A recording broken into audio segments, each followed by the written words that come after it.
Vətən müharibəsi sübut etdi ki, 1-ci Qarabağ müharibəsində vahid komandanlığın olmaması böyük itkilərə səbəb olurdu. Çünki yaranan yerli özünü müdafiə batalyonları pərakəndə şəkildə girdikləri döyüş əməliyyatlarında məğlubiyyətə düçar olurdular. Bugün şəhid olduğu ehtimal olunan, lakin hələ də itkin kimi qeydiyyatda olan Ələkbərov Mübariz Kərişoğlu kimi. Ələkbərov Mübariz Kərişoğlu 29 may 1956-cı ildə Üçoğlan İnzibati Ərazi Dairəsinin Kiçikli kəndində anadan olub. O 1992-ci ildə könüllü olaraq torpaqların müdafiəsinə qalxıb. Onun son döyüşləri isə elə həmin ildə Ağdərə rayonunun Sırxavənd kəndində olub. Silahdaşları o günləri belə xatırlayır.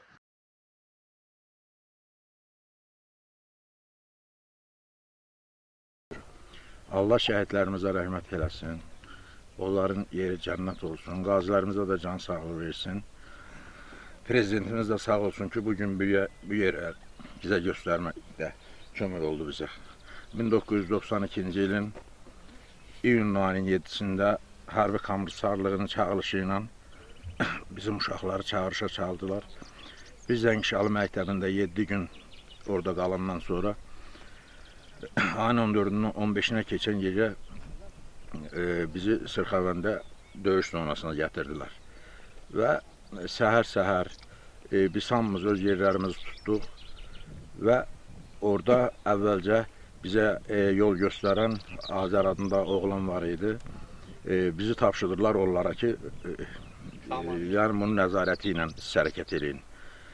Və burada döyüş başladı. Döyüş başlayanda ermənilər hər tərəfdən, Fərrux dağı istiqamətindən, Ağdərə tərəfdən, sonra Məhli tərəfdən bizi vurmağa başladılar. Və bizim orada çoxlu itkilərimiz oldu, yaralarımız oldu. Nə bilim, orada çox hadisələr oldu. Bugün mən onların çoxunu xatırlayıram, amma çoxunu da xatırlamıram. Və orada bizim həmkəntlimiz, Allah rəhmət eləsin, Ələkbərov Mübariz də iştirak eləyirdi. Və o bizdə yaşda hardasa birdən 7 yaş böyük idi. Və biz getdik və biz sıraya düzüləndə erməni, bizim içimizdə 100% təxribat var idi, erməni var idi. Nəysə də bizi ateşə tutdular. Topla, minamyotla, naqeysinlə. Burada Mübariz yaralandı və Mübarizlə əlaqəli mənim 3 kəndçim də yaralanmışdı. Mən Telman adında oğlanı çıxardan zaman Mübarizi maşında gördüm. Mübarizin də Allah ona rəhmət eləsin. Yəqin Elmira bacı bilər. Mən də qabaq həvəskar idim, elə-belə lampalı televizorlara da baxa bilirdim. Mənə dedi ki, müəllim, buradan gedəndə mənim televizorumun lampa yer xarabdır, onu düzəldərik. Dedim, hə, yaxşı. Nəysə, sonra gəldik. Elə bir məqamlar başladı ki, orada heç kim bir-birini tanımırdı. Hər tərəf toz, duman. Yəni, çox bir vahiməli gün idi. Həmən günü də yağış yağası idi. Hava elə qaralmışdı ki, çox qaranlıq idi. Elə bilirdin ki, axşam düşəcək. Nəysə, orada Mübarizin maşına mindirdilər. Yəqin ki, uşaqlar burada onu təsdiq eləyə bilər. Əlindən yaralanmışdı. Və hətta Mübariz özü bir ağsaqqal kimi bizi nətəri gördüsə, maşında bizə dedi ki, Allah sizi qənadının altında saxlasın. Biz bu ütüdən qutara bildik. İndi Allahın qismətidir. Biz müəyyən yollarla getdik, çıxdıq. Amma sonra onlar gəlmədi. 1992-ci ildə biz hərbi xidmətə çağırıldıq. Bizi gətirdilər Zəngişalı məktəbində hərbi hissiyə. Ayın 14-dən 15-nə keçən gecə bizi yığdılar, gətirdilər Ətyeməzli kəndində General Ərşadın batalyonuna. 15-ci günü də bizi gətirdilər Sırxavəndə, gətirdilər burada döyüşə. Biz döyüşürdük, o dağlardan bizi elə bir ki, güllə yağışı dolu yağırdı da, o vəziyyətdə idi. Nəysə, biz iki oğlu adamın silahı olmadı deyin, biz də könüllü yaralı daşımağa, silah-sursat daşımağa gəldik. Da elə vəziyyət yarandı ki, Mübariz yaralandı. Mübarizi gətirdim, mindirdim maşına. Təzədən də kətdən bir başqa oğlan vardı, Firəddin adında oğlan idi. Onu da gətirdim, mindirdim maşına. Təzədən bizdə Adil də vardı. Adil də mindi maşına.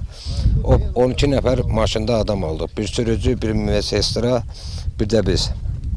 Bir dənə də çənəsindən yaralı var idi. Maşının içinə uzandırmışdılar. Mən onu tanımırdım. Düzünü axtarsa bizi gətirdilər. Nəysə maşınla gələndə maşının sürücüsü də çox spesial sürücü idi. Bugünkü kimi yadımdadır. Qabaq tenti açıq idi. Onu bu başından vurdular. Başından vurandan sonra maşın getdi, girdi taxıllığa. Biz də taxıllıqda hamımız bir-birimizin üstündən tökülən vaxtı kətdən olan o Adil adında oğlan dedi ki, məni vurdular. Düzdür, orada heç kimi gözləmədi. Elə anladı ki, o düz danışmaq lazımdır. Heç kim, hamı öz canının hayına qalmışdı. Nəysə, mən də bu cəmaat kimi topa getdim, gördüm ki, yox. Taxılda sümbüldü idi. Gördüm ki, topa gedəndə elə bilirsən ki, yol açılır. Mən təhləndim, tək getdim. O görünən qəbirstanlıqda getdim. 2 gecə o qəbirstanlıqda qaldım. Da Mübariz girdi, Firəddin girdi. Düzü, mən o vaxtı düzdür, döyüşdə yaxşı iştirak edirdilər. Amma mən onu görənmədim ki, onların taleyi nətər oldu. Amma maşından düşənə qədər elə bir sağıdılar. Maşından düşəndən sonra onların taleyindən mənim xəbərim olmadı. Bizi də atanda bu Fərrux dağının ətəyindən atırdılar, Ballı qayadan atırdılar. 2 gecə mən orada qaldım, mən elə bildim ki, indi onlar da sağdır. Amma sonra təəssüflər olsun ki, yaxşı xəbərlər gəlmədi. Allah hamısına rəhmət eləsin. Abbas müəllim şəhid olma xəbərlərdən eşitdiniz? Mən Mübariz müəllim şəhid olum. Heç tam doğru şəhid olduğumu bilmirdik. Elə bilirdi əsir götürülüb. Sonradan amma məlum oldu ki, şəhid olubdu. Mən 3 gündən sonra evə getdim. Bax belə də döyüş yerlərimiz buralar olubdu. İndi nə bilim 33 il bundan qabaq olan şeylərdir də. Maşınımızı da oradan vurdular, maşın getdi, girdi taxıllığa, orada hamı töküldü. Güllə yağışı burada da Kuruqlu mühasirədə idik də. Həmin illərin xronologiyasına nəzər salsaq görərik ki, Qaradağlı və Xocalı faciəsi Şuşa və Laçın rayonlarının işğalı ilə nəticələndi.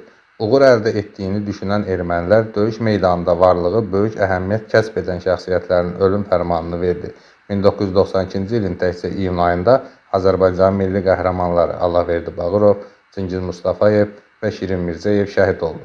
Təbii ki, bu da orduda yaranan ruh düşkünlüyünə və təşvişə gətirib çıxartdı. Orada bizim kənddən olan Mübarizdir, Adildir, Telman idi. Telman ağır yaralanmışdı. Maşına qoyanda şəhid olmuşdu bəlkə də. Sonra Firəddin idi. Uşaqlar çox düzdür. Orada pərakəndəlik yarandı. Və bax, indi biz düşdüyümüz yoldan bu tərəfə də bir yol gedir. Orada uşaqlar dedi, birimiz bu yolla gedək, birimiz dedik bu yolla gedək. Orada mənim dostlarım vardı. Yemişdən Etibar Şəmiyev idi. Sonra Zərdabdan Əhməd müəllim var idi. Sonra Rövşən müəllim var. İndi yaşayır, Allah can sağlığı versin. Sonra Müqtədir var idi. Sonra bir dənə molla vardı. Ələsgər deyirdilər. Həmən Məhiyyəddin danışdığı həmən molla idi. Başından yaralanmışdı. Onu qoydular Qaz 66-ya və orada bir mayor var idi. Bizim üstümüzə acıqlandı ki, hərə öz mövqeyinə çəkilsin. Və sonra biz gəldik. Bax, o gördüyünüz meşələrlə o tək orada Qaz 66 vurulmamışdı. Orada Ural maşınlar da var idi.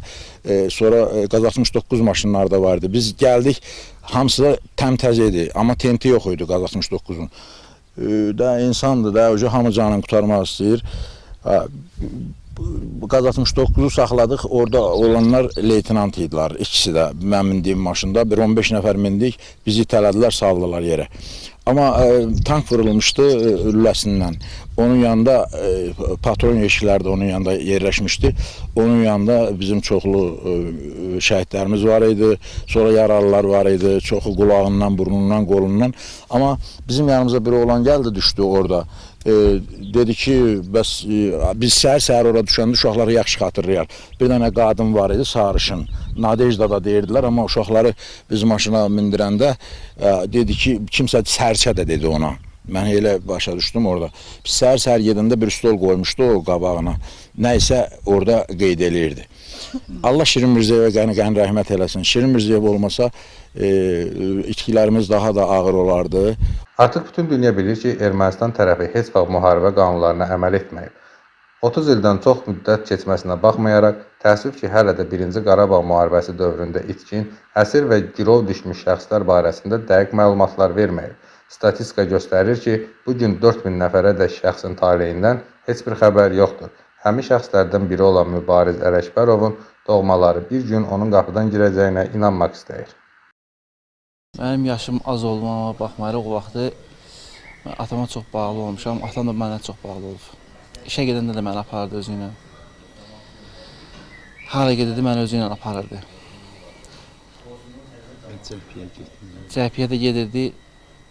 Gələndə birinci məni axtarıb tapmalı idi. Gəlirdi, məni tapırdı. Gələn kimi birinci başını darıyırdım. Formasını geyinirdim, papağını qoydum başıma. Çıxırdım kənddə, gəzirdim. Çox xatirələrimiz olub. Sonuncu görüşümüz? Sonuncu görüşümüz axşam bu vaxtlar idi. Getmişdik nənəmgilə, başqa kəndə. Dedim ki, avtobus keçdi. Dedi, hanı? Dedim, keçdi. Onları aparan avtobus. Dərhal qayıtdı, gəldi. Dedi ki, mən getməliyəm. Gəldi, mamam xəngəl pişirmişdi. Ayağı üstü 2 çəngəl batırdı, qoydu ağzına, o gedən getdi. Yəni, mənim atam o avtobusu deyən kimi gəldi, mindi avtobusa, yollandı döyüşə. Və getdi, orada da səhər seçdi ki, axşam düşüb və mühasirəyə. Biri dedi şəhid olub, biri dedi əsir götürdülər. Hələ bir xəbər yoxdur. Mən hələ də heç ümidimi üzməmişəm ki, mənim atam dünyasını dəyişib. Mən inanmıram ona. Mən onu görməyincə mən inanmaram ki, atam cəsədini görməyincə inanmaram ki, onun yanı dünyasını dəyişib. Çox da gözəl bir ata olub. Qardaş, belə deyim, Azərbaycan dövləti müharibə apardı və atanızın müdafiə elədiyi torpaqlarda artıq azaddır. İnsanlar o torpaqları ziyarət edir. Bu, belə deyim, bu qisas qəbul olunarmı, bir təsəllidirmi sizin üçün? Biz fəxr edirik ki, cənab prezidentimizdən ki, bu şəraiti bizə yaratdı. Allah şəhidlərimizə rəhmət eləsin. Qazilərimizə can sağlığı versin ki, bu torpaqları azad elədi. Mənim ən böyük arzum idi ki, atamın şəhid olduğu yeri gedəm görəm. Və o mənə qismət oldu, mən onu getdim gördüm. Elə bilirəm ki, mən orada, atam elə bilirəm orada mənə baxır. Mən o hissləri yaşayırdım orada. Heç həmən günü yadımdan çıxarda bilmərəm. Bir yağışlı günüdür. Dedilər ki, bunlar əsir götürüblər. Sonra çox axtardılar, heç nə öldü xəbər, nə qaldı xəbər çıxmadı. 92-də dəhşətli bir günüdür. Elə bir leysanlı gün oldu. Yağış, dünya qarışdı bir-birinə. Elə həmən günü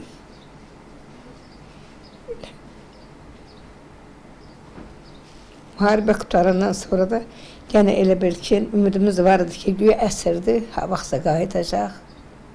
Güya əsirləri boşlayacaqlar, nağayıracaqlar. Yenə həmən ümidlə də yenə yaşayırdıq. Amma ta indi yox. Üzr istəyirəm, valideynlər sağ idimi? Yaşayırdılar mı? Anası sağdı. Bir bayram günü idi. Anası bizə dedi ki, gedin onun qapısında tonqal qalayın. Bəlkə oğlum xəbər tutar, sağdı. Gəldik, mart ayı idi. Gəldi elə bura, o gəlmədi, qaldı öz evində. Sonra getdi evə, gördü ki, arvad bir cürdü, anası.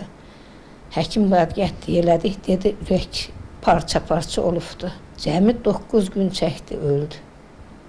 Ananın ürəyi parça-parça olmuşdu həmən günə. Amma biz hər an onu gözləyirdik, özdə könüllü getdi. Onun nə əskəri yaşı öldü, nə getmək, 3 dənə çox körpə uşağı var idi, ev yiyəsiz, elə getdi. Bəli, artıq bütün torpaqlarımız işğaldan azaddır. Tək təsəlli isə torpaq uğrunda canından keçən hər bir vətən oğlunun doğmalarının bu torpaqları ziyarət etməlidir.